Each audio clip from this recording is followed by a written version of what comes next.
नमस्कार मेरे दोस्तों, कैसे हैं? आशा करता हूँ आप लोग अच्छे होंगे और अपनी तैयारी ज़बरदस्त तरीके से कर रहे होंगे। दोस्तों, डिस्कस करने वाले हैं उत्तर प्रदेश पुलिस रेडियो विभाग की जो भर्ती प्रचलित है, उसमें आगे का प्रोसीजर के लिए भर्ती बोर्ड की तरफ से एक नोटिस जारी किया गया है और वो जानकारी मांगी गई है अपने जहाँ पे फिजिकल और डी डीबी करानी है, वहाँ से डाटा मांगा जा रहा है कि आपकी तैयारी वहाँ पे कितने स्तर तक हो चुकी है और इसको प्योरिटी बेसिस पे रखा जाए। इसका नोटिस जो है अपने कंसर्न जोन के पास शेयर किया गया है भर्ती बोर्ड की तरफ से और इससे ये जाहिर होता है कि जल्द से जल्द हमारी प्रक्रियाएं होने वाली है और काफ़ी टाइम बीत गया है। 2 साल के बाद परीक्षा हुई और अभी 4 से 5 महीने होने वाला है। फाइनल आंसर की रिवाइज आंसर की आ गई है बट अभी तक रिजल्ट नहीं आया है और रिजल्ट में भी जल्द से जल्द आने वाला है। आप लोग अपनी फिजिकल की तैयारी जम के स्टार्ट कर दो और बहुत सारे मेरे भाई स्टार्ट कर चुके हैं। अपने स्तर को मेंटेन कर लो और जो भी डॉक्यूमेंट्स में रिक्वायर्ड डॉक्यूमेंट्स हैं उसको आप खुद से वेरीफाई कर लो और जो भी उसमें आपको नीड लगे कि ये हमें इम्प्रूव कराने की ज़रूरत है उसको करेक्शन करा लो, क्योंकि बहुत ही कम टाइम बचा हुआ है। भर्ती बोर्ड अपने स्तर पे तैयारियां कर रहा है और सभी असिस्टेंट ऑपरेटर वाले भाई, हेड ऑपरेटर वाले भाई, वर्कशॉप स्टाफ वाले भाई, सभी लोग अपनी तैयारी को अपने स्तर पे तेजी कर दो, क्योंकि अभी बरसात का टाइम है। आप सही जगह पे रनिंग करना, क्योंकि अगर स्लिप विलिप लग गई तो काफ़ी प्रॉब्लम होने वाली है। उन सारी चीज़ों का ध्यान रखिएगा। और दोस्तों, सबसे बड़ी बात, जो शैक्षिक योग्यता को लेके हेड ऑपरेटर में स्पेशली कोर्ट केस चल रहा था, उसमें आप सभी लोगों ने जो काउंटर एफिडेविट लगा था भर्ती बोर्ड की तरफ से, उसको आपने अच्छे तरीके से पढ़ लिया होगा और नहीं पढ़ लिया होगा तो मेन बातें हम आपको बता देते हैं। और भर्ती बोर्ड ने साफ साफ बोला है कि जो भी भर्ती प्रक्रिया कर रहे हैं हम, वो प्रॉपर नोटिफिकेशंस पे प्रॉपर जो भी शैक्षिक योग्यता को लेके निर्धारण किया जाना है, प्रॉपर हम तरीके से प्रक्रिया को कर रहे हैं और उसमें कोई भी ऐसी चीज़ें नहीं है कि जो तर्कसंगत हों, तर्कसंगत नहीं हो और सभी चीज़ें समुचित तरीके से चल रही हैं, कोई भी दिक्कत नहीं है। और जो भी चीज़ें काउंटर में लगाई गई हैं वो शैक्षिक योग्यता को नोटिफिकेशंस के हिसाब से, नियमावली के हिसाब से और जो भी रूल बुक में डिफाइन है शैक्षिक योग्यता, उसी के हिसाब से भर्ती प्रक्रिया को आगे कराने वाली बात कही गई है। और भर्ती बोर्ड ने अपने काउंटर में एक एक पॉइंट को पूरी तरीके से क्लेरिफाई किया है। मैं दाद देता हूँ कि जिस ऑफिसर ने काउंटर एफिडेविट बनाया है, उनके लिए, उनके कार्यशैली पे उन्होंने सभी चीज़ों को ध्यान में रखा है, छोटी से छोटी चीज़ें कि आपने कहाँ पे आपने मिस्टेक करी है शैक्षिक योग्यता को ना देखने के लिए। ये शैक्षिक योग्यता ये निर्धारित करी गई है और आप जो फॉर्म है, फॉर्म भी शैक्षिक योग्यता को देखते हुए डिप्लोमा प्रमाण पत्र को सबमिट करने के लिए दिया गया था, ना कि सर्टिफिकेट को या ग्रेजुएशन सर्टिफिकेट को या कोई अदर सर्टिफिकेट को। वहाँ पे उन्होंने प्रॉपर मेंशन किया गया था, जो आपका फॉर्म फिल कर रहे थे वहाँ पे लिखा हुआ था डिप्लोमा प्रमाण पत्र संलग्न करें। और ये भी चीज़ें वहाँ पे डिफाइन करी और जो जितनी भी चीज़ें थी पॉइंट टू पॉइंट भर्ती बोर्ड ने पूरी तरीके से क्लेरिफाई किया है। और ये भी कहा है कि जो भी आपकी मांगे हैं वो आपकी कोई मांग नहीं है, ना तो कोई आपका अधिकार है वो मांगने का। आप एक तरीके से अपने लिए कुछ एक तरीके से कह सकते हैं कि कुछ मांग रहे हो, आपका कोई अधिकार नहीं है यहाँ पे। और मांगने का काम याचना का काम ना तो भर्ती बोर्ड का होता है कि वो याचना पे कुछ आपको दे दें। जो नियमावली में डिफाइन है, जो नोटिफिकेशंस में डिफाइन है, उसी के हिसाब से भर्ती होंगी और उसी के हिसाब से भर्ती प्रचलित होने वाली है। और इसके बारे में भी डिस्कस किया कि जो आपका 2021 में जो मीटिंग हुई थी उसके जो मिनट्स बने थे, मिनट्स ऑफ मीटिंग, उसके बारे में भी क्लेरिफाई किया कि वो ओनली सिर्फ मीटिंग हुआ था और इस भर्ती से उसका कोई लेना देना नहीं है और वो ओनली वहीं पे बात रह गई थी, क्योंकि जो भी चीज़ें होती हैं वो नोटिफिकेशन में अपडेट होती हैं या नियमावली में अपडेट होती हैं और उस शैक्षिक योग्यता का निर्धारण करने के लिए या समकक्षता का निर्धारण करने के लिए वो गवर्नमेंट से अप्रूवल होना चाहिए और वो सब सारी प्रक्रियाएं यहाँ पे कुछ भी नहीं हुई हैं। और ना ही भर्ती बोर्ड ने पूरी तरीके से इनके जितनी भी मांगें थी उसको नकारते हुए उसको तर्कसंगत भी नहीं माना है, और उसने माना है कि आप ओनली एक तरीके से भीख मांग रहे हैं और कुछ नहीं मांग रहे हैं, और वो अपने स्तर पे हर जगह मांग रहे हैं। ये जितने भी मेरे जिनके पास शैक्षिक योग्यता नहीं है वो ग्रुप बना के अपने लिए जो भी मांगे कर रहे हैं, दोस्तों से मांग कर रहे हैं पैसों का, इधर उधर से उल्टे सीधे तरीके से घुमा फिरा के, और अभी भी जब बोर्ड ने पूरी तरीके से क्लियर कर दिया है तब भी वो अपनी प्रक्रियाएं शुरू करके रखा है। वो उल्टे सीधे दिलासे दे रहे हैं, झांसे दे रहे हैं कि दौड़ करो, हम भी दौड़ कर रहे हैं, ये कर रहे हैं, वो कर रहे हैं। वो पैसा ठगने का तरीका है। अपना 15 लाख जो स्क्रीनिंग प्रोसेस में उन्होंने गंवाए हैं उसको इकट्ठा करने की कोशिश कर रहे हैं।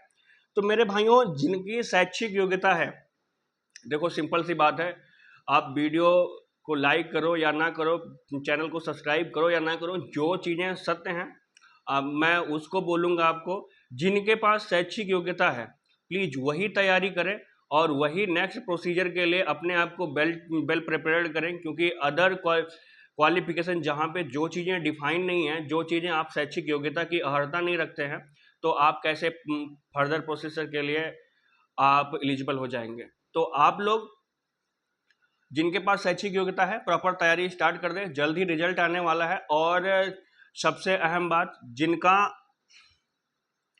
अभी अगर 8 तारीख तक रिजल्ट नहीं आता है तो सभी लोगों को से निवेदन है, असिस्टेंट ऑपरेटर वाले भाई हों, चाहे हेड ऑपरेटर वाले भाई हों, चाहे वर्कशॉप वाले स्टाफ वाले भाई हों, सभी लोगों से निवेदन है कि प्लीज़ 9 तारीख को इको गार्डन में 10 बजे सभी लोगों को आना है। मैंने प्रीवियस वीडियो में 8 तारीख को बोल दिया था, वो फर्दर कम्युनिकेशन हुआ कंसर्न टीम से, क्योंकि सभी लोग अगर साथ में रहेंगे तो बेहतर से बेहतर रिजल्ट मिलने वाला है।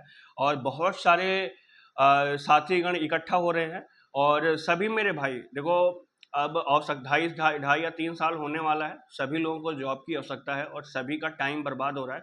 और चाहे असिस्टेंट वाले भाई हों, चाहे वर्कशॉप वाले भाई हों, चाहे हेड ऑपरेटर वाले भाई हों, सबका 40 से 45 हज़ार पर महीने का नुकसान हो रहा है, जो इसमें एलिजिबल हैं, जिनके अच्छे नंबर हैं।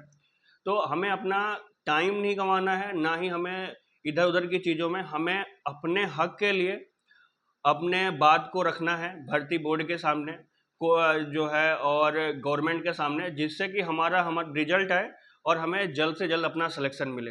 तो दोस्तों, आप सभी लोगों को 9 तारीख को इको गार्डन में 10 बजे पहुंचना है, और सभी अपने भाई को या अपने सहयोगी को साथ में लेके जरूर आए, जिससे कि जितनी अच्छी संख्या रहेगी उतना ही हमें मोटिवेशन मिलेगा और अपनी बातें हम संवैधानिक तरीके से भर्ती बोर्ड के सामने रखेंगे और सरकार के सामने रखने वाले हैं। तो दोस्तों, ये सब सारी चीज़ें सभी के लिए पॉजिटिव न्यूज़ है कि अपने स्तर पे एक प्रायोरिटी बेसिस पे सारे काम चल रहे हैं DBPST के लिए।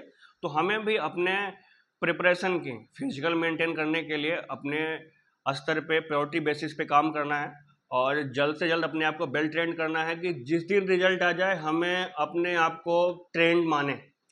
और दोस्तों, जो ये कोर्ट को या बोर्ड को गुमराह करने की कोशिश कर रहे हैं, क्योंकि बोर्ड तो गुमराह नहीं है, वो उसको सारी चीज़ें पता है और इन लोगों की हरकतों को पता है। जिनके पास शैक्षिक योग्यता नहीं है वो एक भीख मांगने के तरीके से, या फिर अपने उल्टे सीधे झांसे दिला के, संतावना दिला के, या फिर अपने इमोशनली ब्लैकमेल करने की कोशिश कर रहे हैं, 420 करने की कोशिश कर रहे हैं। उनको भर्ती बोर्ड अपने तरीके से, अच्छे तरीके से जवाब देगा, क्योंकि भर्ती बोर्ड एक ये टुच्चे न्यूज चैनल्स नहीं है कि जो उनकी भावनाओं में आके उल्टा सीधा जो है गवर्नमेंट्स को या भर्ती बोर्ड को बोलने लगेगा।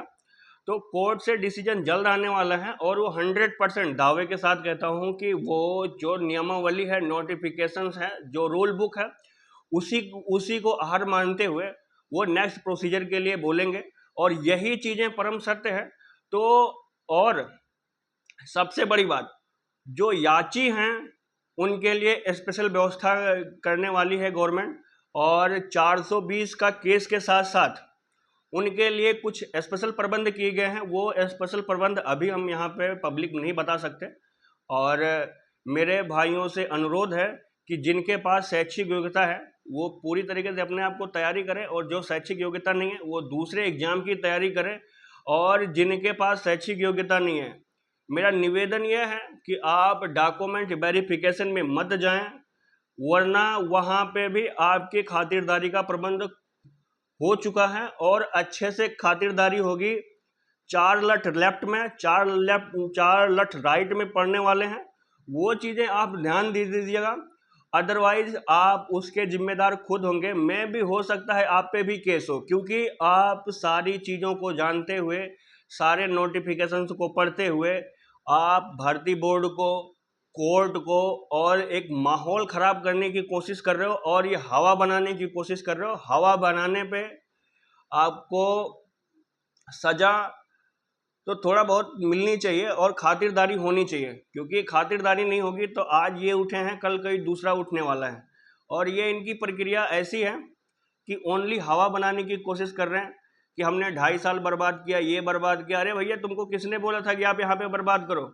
भर्ती बोर्ड ने साफ साफ अपने काउंटर एफिडेविट में लिखा है कि शैक्षिक योग्यता को पूरी तरीके से डिफाइन किया गया है। आपका प्रमाण पत्र वहाँ पे डिप्लोमा का सर्टिफिकेशन लगाने के लिए बोला गया है। आप अपना सर्टिफिकेट लगा रहे हो ग्रेजुएशन का, तो इसमें किसकी जिम्मेदारी है? ये आपकी जिम्मेदारी है। आप अगर गलती कर रहे हैं तो उसके आप खुद जिम्मेदार हैं। आप अपना टाइम बर्बाद कर रहे हो या घूम रहे हो, मौज कर रहे हो, मस्ती कर रहे हो, क्या कर रहे हो क्या नहीं कर रहे हो, वो आपकी जिम्मेदारी है, भर्ती बोर्ड की, ना कोर्ट की, ना गवर्नमेंट की जिम्मेदारी है। तो उसमें भर्ती बोर्ड या कोर्ट कौन सा जिम्मेदार होने वाला है भाई? और अगर आप किसी चीज को केयरफुली तरीके से नहीं करोगे तो आपकी जिम्मेदारी है। और यहाँ पे लाभ वाभ कुछ नहीं मिलने वाला है। वहां पे दानी लोग नहीं बैठे हुए हैं, वहां पे पढ़े लिखे, अच्छे, ईमानदार, कर्तव्यनिष्ठ लोग बैठे हैं, जो भर्ती में शैक्षिक योग्यता को डिफाइन किया गया है उसके हिसाब से भर्ती प्रक्रिया कराने वाले हैं और उसी के हिसाब से होगी। आप जैसे टुच्चे लोग, छोटे छोटे उल्टे सीधे 4 लोगों से पैसा इकट्ठा करके, उल्टे सीधे चूतिया बना के पैसा इकट्ठा करके अगर कोर्ट केस कर देंगे ना, उससे कुछ नहीं होने वाला है। और जो होगा नोटिफिकेशन पे होगा, नियमावली पे होगा और रूल बुक में जो डिफाइन शैक्षिक योग्यता है उसके हिसाब से ही होने वाला है। उसमें आपको कुछ नहीं कर सकते हो। ना तो आपका वहां पे जगह पहले थी, ना आज है, ना कभी रहने वाली है। आप 2-4 दिन लोगों को गुमराह कर सकते हो। और मैं दावे के साथ कहता हूं कि अगर 1 या 2 महीने बाद जब कोर्ट केस का अपडेट आ जाएगा और सभी लोगों का ये प्रोसीजर कंप्लीट हो जाएगा, तो मैं दावे के साथ कहता हूं कि आपके दोस्त ही आप पे लठ बरसाएंगे। ये चीज़ें ध्यान में दीजिएगा। जो याची और जो ये मांगने वाले लोग हैं ना, इनको सही टाइम पे सही इलाज मिलने वाला है, क्योंकि ये उसी के काबिल हैं। क्योंकि ये भसड़ मचा के रखे हैं, हवा बनाने की कोशिश करते हैं, मैं ये कर रहा हूँ, मैं वो कर रहा हूँ, मैं ए प्लान सक्सेस हो गया, बी प्लान सक्सेस हो गया, CDEFGHI कितनों प्लान इन्हें बना के सक्सेस कर दिए, लेकिन कुछ नहीं हुआ है। तो इन लोगों के चक्कर में मेरे भाई मत पड़िए। जिनके पास शैक्षिक योग्यता है वो अपनी इसमें एलिजिबल हैं, क्राइटेरिया पार कर रहे हैं 50% का, वो आगे की तैयारी करें, अपने फिजिकल और DB PhD की तैयारी करें। और जिनके पास शैक्षिक योग्यता नहीं है, प्लीज़ दूसरे भर्ती में क्या तैयारी करिए। अदरवाइज आप अपनी लाइफ को बर्बाद कर रहे हो इन लोगों के चक्कर में, क्योंकि ये ऐसे है ना कि अपना टाइम बर्बाद करेंगे, आपका भी टाइम बर्बाद कर देंगे। और क्या है, आपको या हमको या सभी को अपने माँ बाप का, अपना और अपने आस पड़ोस में अपने स्तर को बढ़ाना है, अपने आप को सेट करना है। ना कि कोर्ट या बोर्ड या फिर गवर्नमेंट में नहीं खेलना है। हमें अपने आप को सेट करना है। और अपने आप को सेट करने के लिए जहाँ पे हमें अपनी एलिजिबिलिटी रहे, वहाँ पे अपने दावेदारी ठोक के, अपनी योग्यता को दिखा के वहाँ पे हमें भर्ती लेना है। तो दोस्तों, आप लोग समझ गए होंगे, 9 तारीख को 10 बजे इको गार्डन चलना है और संवैधानिक तरीके से हमें अपनी बातों को रखना है बोर्ड के सामने, बोर्ड के सामने और गवर्नमेंट के सामने, जिससे कि हमारा रिजल्ट आए और हमें जल्द से जल्द ज्वाइनिंग मिले। क्योंकि अब इस भर्ती में इतना विलम्ब हो गया है ना कि देखते देखते, आस लगाए लगाए अब मनसा उबने लगा है। तो जितनी प्रक्रिया है, जो एलिजिबल हैं उनको ज्वाइनिंग कराए और ये जो उल्टे सीधे भसड़ मचाए हैं इनको भी जल्द से जल्द निस्तारण करें और इनके लिए कुछ प्रबंध करें कि फ्यूचर में ये लोग ऐसी भर्तियों को मत फंसाएं, क्योंकि इससे ये होता है कि गवर्नमेंट भी परेशान होती है, उसकी इमेज भी खराब होती है और बोर्ड की इमेज खराब होती है, उन पे सवाल उठते हैं। और इन लोगों के साथ निस्तारण होना चाहिए, और इस तरीके से निस्तारण होना चाहिए कि फ्यूचर में कोई भी केस करे या फिर कोई फॉर्म भरे ने से पहले सारी चीज़ों को सावधानी पूर्वक ध्यान देते हुए वो चीज़ें करें। और जो कोर्ट केस भी कर रहे हैं उनके लिए भी थोड़ा सा नियम बनाएं प्लीज, क्योंकि ये ऐसे 4 लोगों को इकट्ठा करके उल्टे सीधे कोर्ट केस कर देंगे, जिससे कि बोर्ड को की भी छवि धूमिल होने वाली है और सरकार की भी छवि धूमिल हो जाती है। तो इन सारी चीज़ों को ध्यान में रखते हुए इन पे प्लीज नियम बनाया जाए और इन पे जरूरी कार्यवाही भी होनी चाहिए, जिससे कि आने वाले लोगों को भी सीख मिलेगी। Thank you.